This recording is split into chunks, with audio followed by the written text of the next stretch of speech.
High, আজ হচ্ছে আমাদের হোস্টেলে ফ্রেশার্স, তো তার জন্য সবাই নিচে ব্যস্ত, এমনকি আমার রুমেও কেউ নেই। তোমরা হয়তো ব্যাকগ্রাউন্ডে অলরেডি গান শুনতে পাচ্ছ। হ্যাঁ, গান চলছে সব কিছু। এখন কথা হচ্ছে, তাহলে আমি কেন উপরে? আমি কি করছি তোমাদের দেখাবো। তার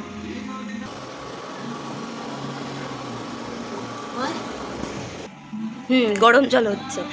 যারা হোস্টেলে থাকে তারা এই ব্যাপারটা বুঝতে পারবে।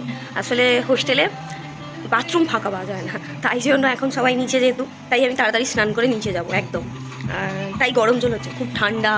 এখন বাজে মাত্র 9:30। ঠান্ডা লাগবে না বলো? ঠান্ডা, প্রচুর ঠান্ডা। আজ সারাদিন কী কী করলাম তোমাদের সাথে সেটা শেয়ার করব।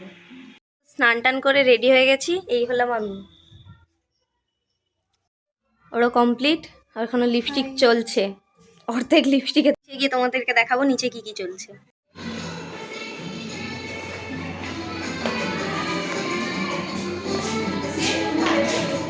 এই যে ডেকোরেশনে ঠিক এইরকম, এখনো পর্যন্ত কেউ এসে পৌঁছায়নি। স্যাররা আসবে, স্যাররা ইনভাইটেড। আর এই হলাম আমরা। সবাইকে অনেকবার ডাকার পরেও কাউকে একজোট করতে পারিনি, তাই আমাদের 4জনকেই দেখো। সমস্ত স্যার ম্যামরা আসার পরে অনুষ্ঠান শুরু হয়েছিল। কিছু কিছু ক্লিপ তোমাদের দিলাম, সব কিছু আমি রেকর্ড করতে পারিনি। এরপরে স্যার ম্যামরা খেতে বসে গেছিলেন। আজকের মতো এইটুকুই।